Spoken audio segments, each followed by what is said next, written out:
Tonight is about Benzion Keller's Yahrtzeit, and even though it's been 8 years already, but I still very much feel Benzion, his energy and his enthusiasm, his love, his excitement. I still feel it very much tangibly even now today. And even people like Shalom Rosner was saying before, that even though Shalom came to Aliya way after Benzion passed away, he still feels Benzion's energy over there. And it's true, because it really is there. And just to share a couple stories that I remember that remain in my mind clearly, was Benzion was always every time he came to Aliya, he was a chazan. Every Friday night he was chazan. No matter what he had been through all week, he knew Friday night he came to Aliya, and he would tuck his shirt into his jeans, and he would go chazan. And he did it with a lot of life, a lot of energy, and a lot of positivity. One Friday night he comes to me, before he goes chazan, says, "Rabbi, I'm going to be the chazan, but I have to tell you the story before I'm the chazan." I said, "Okay, tell me the story." He says, last Friday we had an old Volkswagen minivan, like the hippies used to drive. They were driving somewhere, I have no idea where, somewhere far away from anywhere. And he says, and I sensed that Shabbos was coming in, and I told everybody, guys, Shabbos is coming, we have to pull over for Shabbos, we've got to stop and make Shabbos. And he wasn't met with such a welcoming reception. In fact, I don't think anybody there was really so keen on the idea of just pulling over on the side of a country road for Shabbos. And they said, "No, Benny, we're not stopping. You crazy? Stopping for Shabbos?" He says, "Yeah, we got to stop. It's Shabbos." So they said, "No, we're not stopping." So he says to him, "We're going to stop, and I'm going to make sure we stop." And suddenly, that old rundown van just broke down. At that moment, it broke down, and they were stuck. They said, "Benny, I guess God's on your side today, and we're stuck here for Shabbos." And he said they made a Shabbos over there on the side of the country road, and they camped out, and it was beautiful. It was the most amazing Shabbos. He said he has the best Shabbos right there. And believe it or not, wait till Shabbos, the van was working again. This is a true story from him himself. That happened. Real Baal Shem Tov story. There's another story that I learned from is that there were times at Aliya that we had like issues, different people had issues with each other, and there was like some friction between different groups. And there was like some tension. I remember the scene, it was a Farbrengen, there was like tension going on about different groups. And Benny just gets up and says, "Guys, grow up. We're all Jews. Let's love each other. Guys, come on, man. Let's love each other." And sure enough, they all just listened to him. And they did. And that was it. It was the end of it.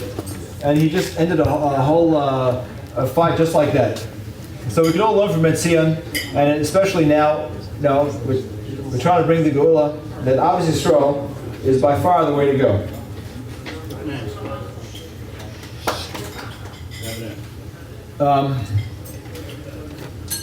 I have a lot of other very special people that are here tonight, and I want to welcome other people here also, because, like I said, we have a 5-minute rule, so I may have run over it. So now I want to call on a very dear friend of Benzion, who was actually the last person to see Benzion, and who spent the last moments with Benzion. And now, today, he's given his life over to helping young people in Benzion's memory. And he's literally, instead of going out there trying to become rich and successful, he's out there trying to help young people. So I want to call up Mayor Seaworld to come and share a few words.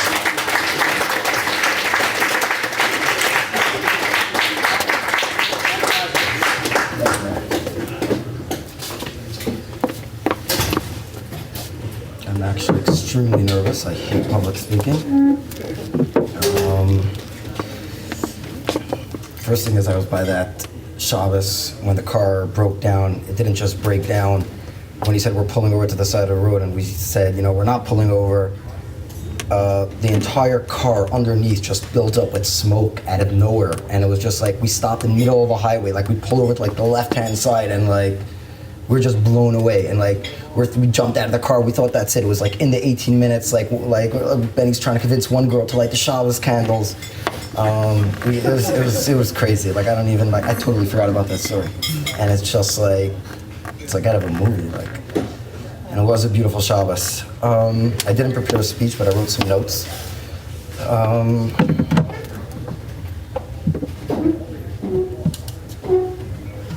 extremely nervous. I don't like public speaking, so maybe I should like close my eyes, maybe imagine everybody in their boxers or something. Okay. That story was good enough. Everything else was icing. That's right. You're That in. was good. You're the basics. I did the basics. First thing is I want to say, Moshe asked me the other day, to speak, and I wasn't sure what am I going to say. He's like, talk about Aliya, and I'm like, oh, I'm not sure if Aliya, did much, for me. And I was thinking about it the other day, and I'm like, what was I talking about? Aliya, a lot of my years of my life I kind of like don't remember, and Aliya, but when I was sitting and talking with friends, Aliya was literally a second home for most of us. It was a place where we got kicked out of our house, our fathers, our mothers, we got into a fight with family, whatever it is, we went to Aliya. When we were in those.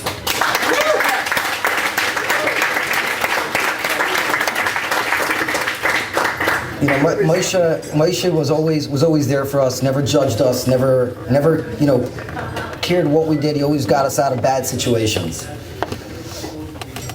There's so many programs, there's so many Chabad houses out there. You have Chabad houses around the world, and there's all this outreach going on, and there's nothing in reach. I would walk down the streets as a 15, 14, 15, 16-year-old kid feeling judged, I don't belong here, I don't know where to go.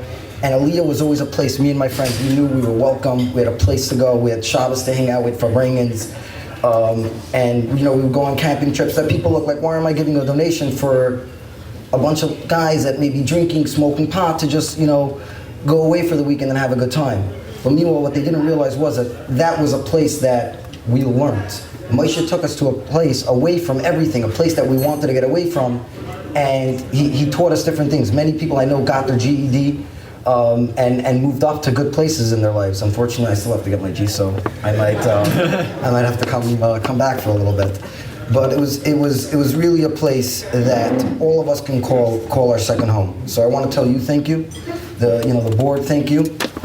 We all appreciate everything.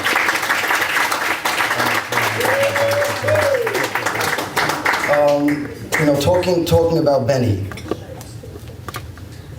I remember walking on the street with Benny one time, and there was a man talking to himself, some lunatic, as I looked at him. And I don't know what I said to Benny, but I said something to Benny, and Benny was like, "The guy's not a lunatic. He's talking to God. He might be mumbling, but he's really talking to God." And sometimes we look at another person and we automatically judge them, who they are, what they are, and we don't realize. Was the person talking to God or not? I don't know, but I did learn something from that we shouldn't judge. We shouldn't judge another person. Before Benny passed away, I said this story a few times. Before Benny passed away, we were driving upstate, and there was this older guy driving us, and the entire way, Benny was talking with him, and I was sitting in the back drinking, and I'm like, what is he doing? We stopped by a gas station, and like the guy gets out to fill up the gas tank, and I'm like, Benny, why are you talking to this guy? He's like a loser. Benny looks at me and he's like, no, he's not. He's another Jew. He cares. He has feelings too. He's a person. He's a human.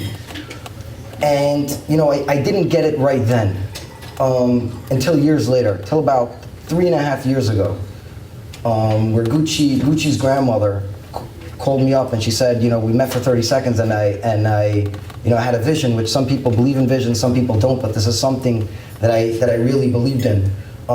She first told Benny that the year 17 will be the best year of his life. And that's a year, first thing is a lot of people probably hate her for that because she told him that, but she went to a better place. He went to a better place. He's in a better place than all of us. She told me that she saw a vision that in our previous life that we were brothers and that we were big lawyers and we were on each side of the floor, and every day we would go out for lunch, and there was a man outside and he would always give tzedakah to, and I would never give tzedakah to him. And I would say, oh, the person can get his job, he has his arms, he has his legs, and you can, go work, I would always say. We both passed away. I tried to do research on the story if there was two big lawyers that made money, never found this, but I'm assuming it's true. I really did. I spent hours. We go up to heaven, and his soul went to a higher place because he would give that person, money, and he came to this world what he fulfilled to do. And our souls wanted to be with each other, and they said the only way that we can be with each other is if I come back into this world to do what I have to do. And there is, I don't remember all the details, but how would I know what to do? I can go through this world 180 or 120 years and not know anything. And Benny's soul was so holy that he said that I'll come back down into this world. Now, first thing, that story with the two lawyers, two brothers, and the same exact situation right before Benny passed away happened. He was helping somebody, he was giving, and he was giving, and I wasn't. And she told me that he came to this world to show me what to do, and when he fulfilled his mission, he went back up. Because of the whole thing, and another thing she mentioned, that people are going to come to you from all corners of the world, that you'll be able to help them out. And there's going to be that one person, that one child, that you're going to help out, that you'll remember everything that I'm telling you, everything adds up. And through Benny passing away and many other after effects of certain things happening, I found my mission and I found my calling in life, and that is to help children from being abused. And this all stems from Benny. And people don't know this, that everything that I have been doing, that I put my life and dedicated my life and working on restarting everything again, was all in memory of him. I'd like to, just end off with another thing. A few days ago I was trying to think of an achlata of what I'm going to do in memory of Benny. And I was thinking that I'm going to wear tzitzis. Even though I'm not really from, I'm going to wear tzitzis. Usually people keep Shabbos, kosher, and everything, and then they wear tzitzis.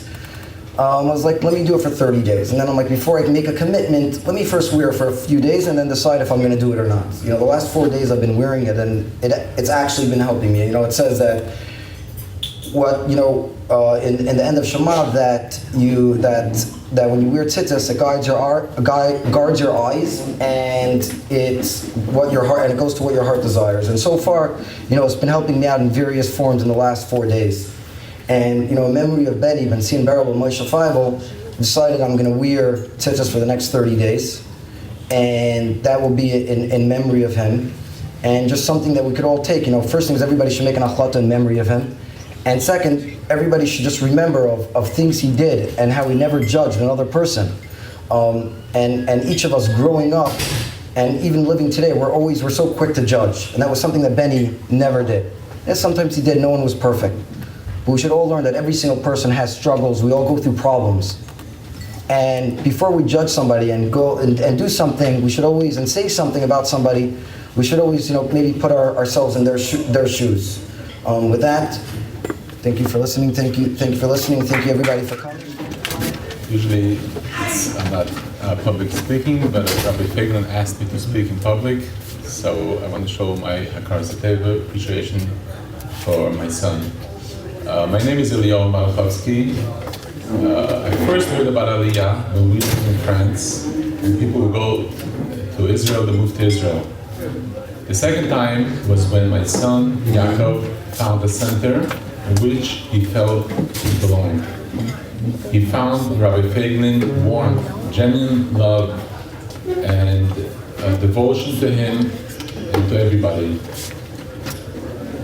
At that moment, he was going, that was 7 years ago, he was 60 years old. He was going through a difficult time, challenging time.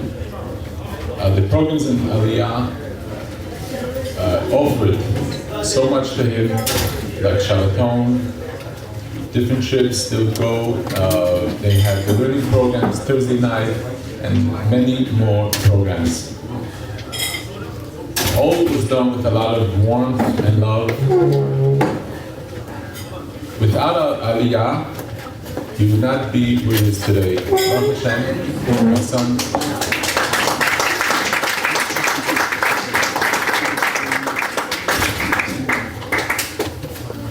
Baruch Hashem, my son is married and he has a daughter. And when he comes to Crown Heights, he only goes to Aliya to daven and for Farbrengens, and that gives him a big spiritual Aliyah. I would like to take the moment to thank Rabbi Feigman for everything you have done for my son and what you do for our community, for children which attend Aliyah. And I wish you a lot of success and hatzlacha. Thank you very much. Thank you so much.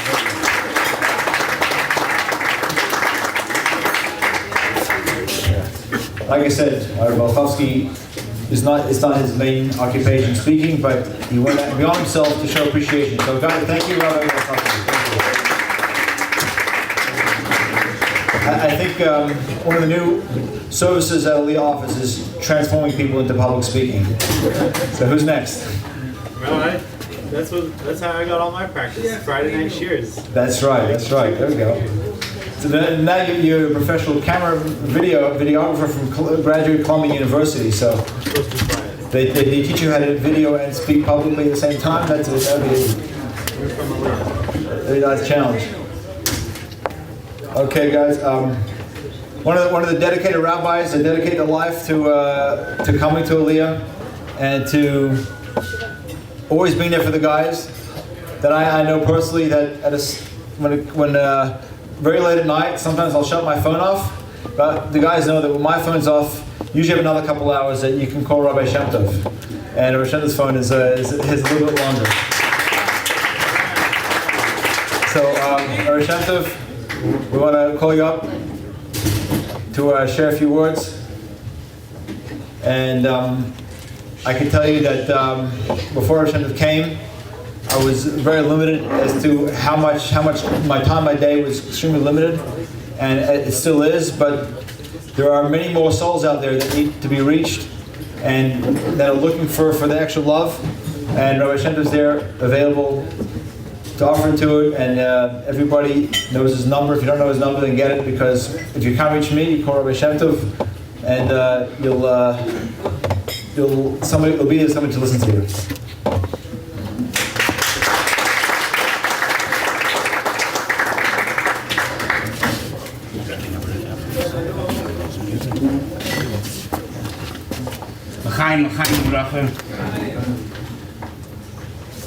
First of all, I want to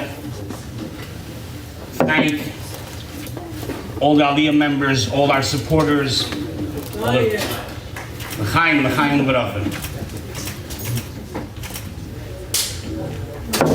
all our supporters, or all the people who are here tonight. I'm going to give you a little bit of a different view of the way I see Aliya. I'm going to start like this. I want to tell you how Aliya changed my life. And I'm not a 20-year-old. I have a couple of close friends sitting here. I have a couple of close friends sitting here who know me for years. I have family here. What Aliya did for me is through the young boys, I call them the checkered. Sitting with them, learning with them, and going out with them. Their love, their passionate love to another Yid is unbelievable. In today's day and age, living here in Crown Heights, you see these young youth